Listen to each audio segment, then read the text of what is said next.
everyone, this is Alex from Alex Greek Cooking. I hope you're all right. This is a lovely opportunity. Kids of Bath invited us to take part in this awesome lockdown festival 2020 in order to raise up money for two lovely charities. Thank you very much for watching. Thank you for being here and supporting this fantastic cause.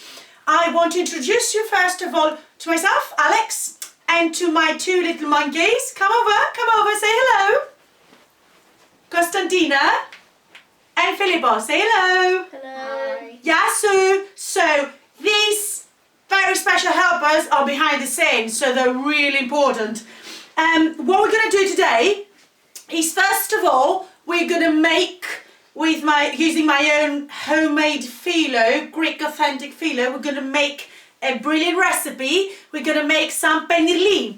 So penirli is a Greek boat, which is like a Greek pizza. It's fantastic. You can combine it with any of the ingredients you like. Today, we will add some tomatoes, kalamata olives and feta. So, in terms of making the dough, I will just explain a few bits and bobs, but overall you can find the recipes, which I will upload on my Facebook page at Alex Greek Cooking later today.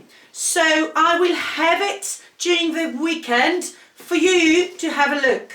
I have combined here some water, some flour oil, some olive oil, some salt, yeast and flour. So we have created a lovely dough which normally has to stand for a while in order to raise up a bit, but at the moment I will just show you what I created. Normally we do this online, lovely hungry, as we call it, family projects, in order for people to have a look, join, participate with the kids and have the opportunity to learn all the lovely recipes we make together. So have a look online at Facebook on my Facebook page, and you can email me and take part in any of these lovely meze making or dough making fantastic authentic Greek lessons. So we have prepared a lovely dough.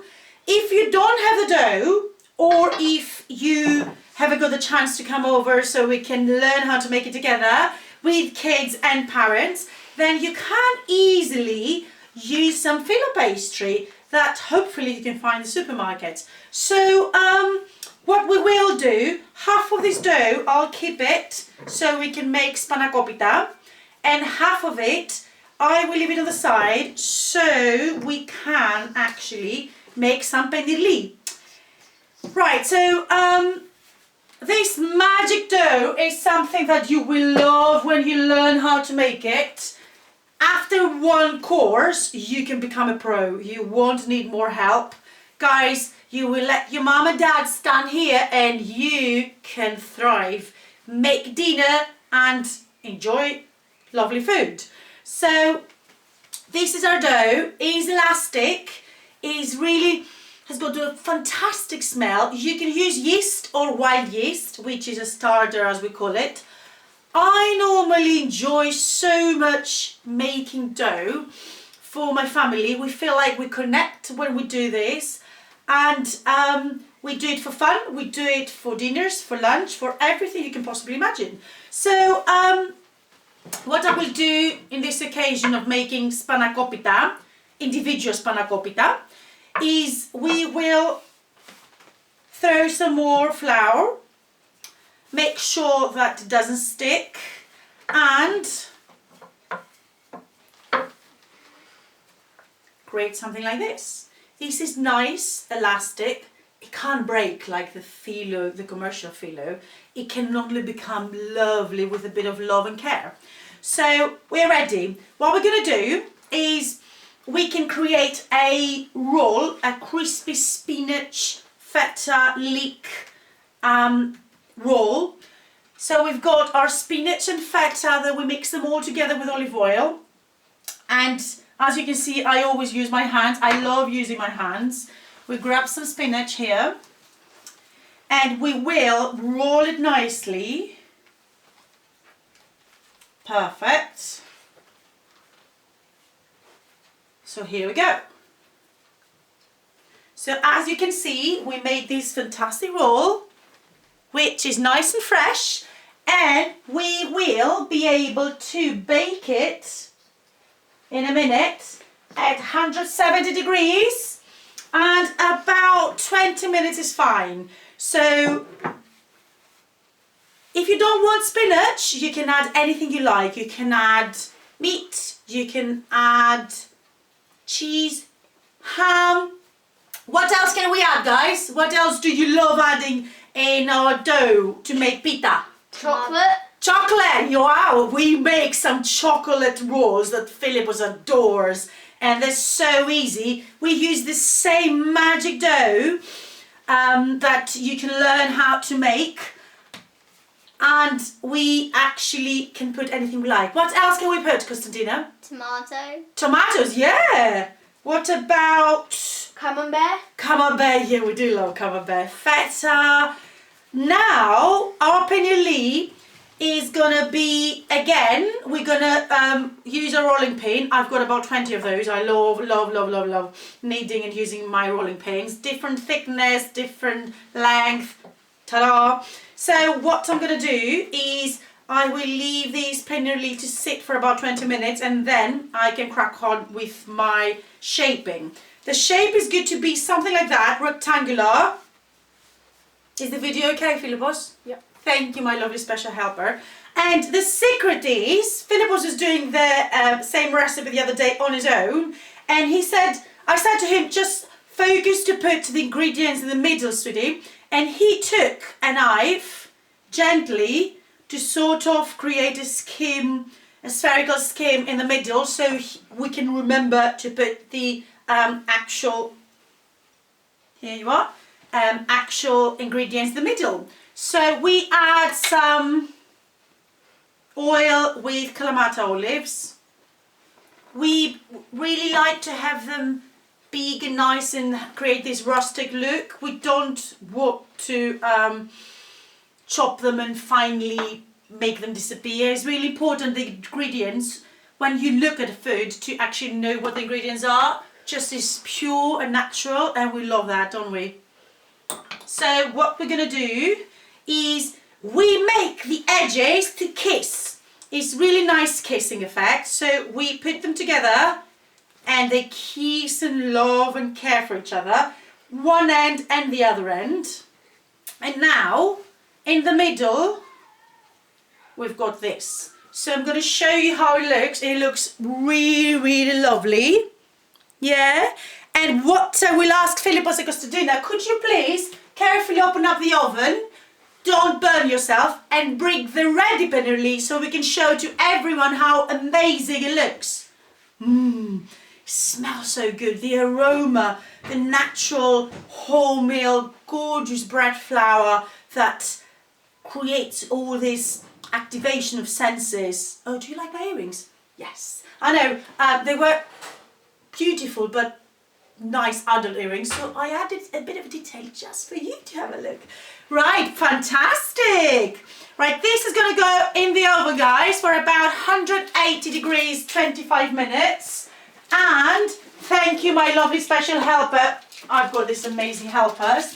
Philippos, do you want to take this and that so you don't burn yourself? I mean, I'm used to burn myself. And show it to the camera, sweetie. Thank you very much. And then probably he can eat it. Very good. Very good, Philippos. Thank you very much. So this is fantastic, the paneer we made. And this is the spinach roll we made. Amazing, isn't it? Smells nice. So what we're gonna do is I will just add all the recipe ingredients, the quantities and everything on my recipes on Facebook, so you can actually have access to it during the whole weekend. Right, the last recipe is the nicest, I think.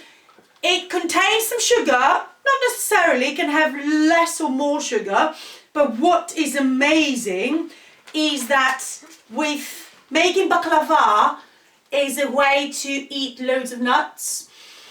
Philip was reminding me earlier that it's important to mention to everyone out there that is allergic to nuts that we can easily make baklava without nuts. We can have some alternatives for people that can't have nuts because they're allergic or intolerant.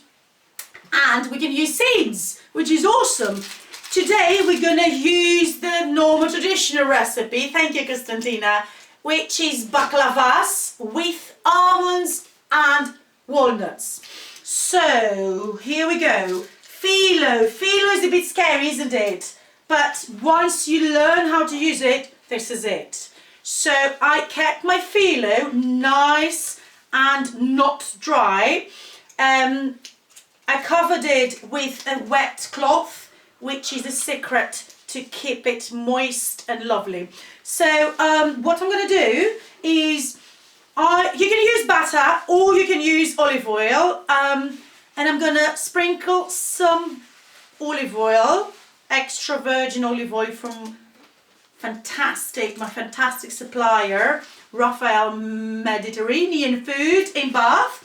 So what I did is sprinkle some olive oil, and now I've got my crushed nuts ready, which I combined with some cinnamon and some lovely fantastic Greek spices, and I'm gonna mix it, crush it, here we go, and nice, yamas, which is cheers in Greek, and I'm gonna add it at the end of my roll, and I will use this magic metallic rod.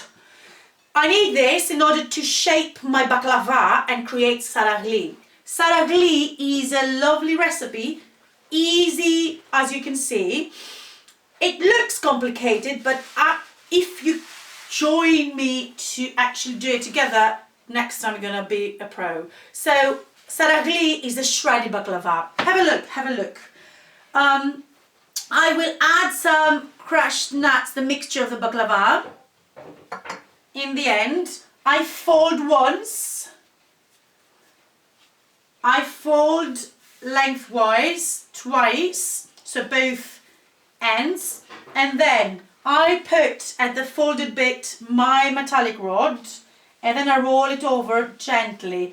Doesn't have to be tight, it can be gently and nicely. We don't have to make it tight or loose, just naturally how it comes. Ta-da! This one now, we have to make it have a shredded look, which means we press the ends, press. Fantastic. So both hands press towards the center, as I did, and then we release it from the rod, and we've got this lovely look. Here we go. Smells fresh. So this is gonna go in the oven and it will be baked. You can add also some butter or olive oil on top. This creates more crustiness and it makes it look beautiful and shiny, which is really important. So 180 degrees, depending on your oven, and it's done. Ta-da! I added the syrup, so when the baklava is really hot, straight out of the oven, you just add some aromatic homemade syrup with spices on top, and you can feel and hear the crustiness. The sound of the phyllo is amazing. Then we can add some rosebuds, so some hibiscus, tiny bits of flowers that are edible, or some pistachios, because we love pistachios in our family, don't we? So yes, this is it really. What we can do is, if you want to like our page and have a look at the recipes, that would be awesome. What we want to do is we want to invite you to our lovely lockdown online sessions. We will make fantastic meze recipes with the kids with nice earrings and have some fun all together. And we will make some meze. We will make some dips, cheesy dips. We'll make some chocolate rolls, which are Filippo's favorite. And what you can do, just send me an email at alexgreekcooking@gmail.com or inbox me and we'll take it from there. Have a fantastic weekend, everyone, and happy V-Day.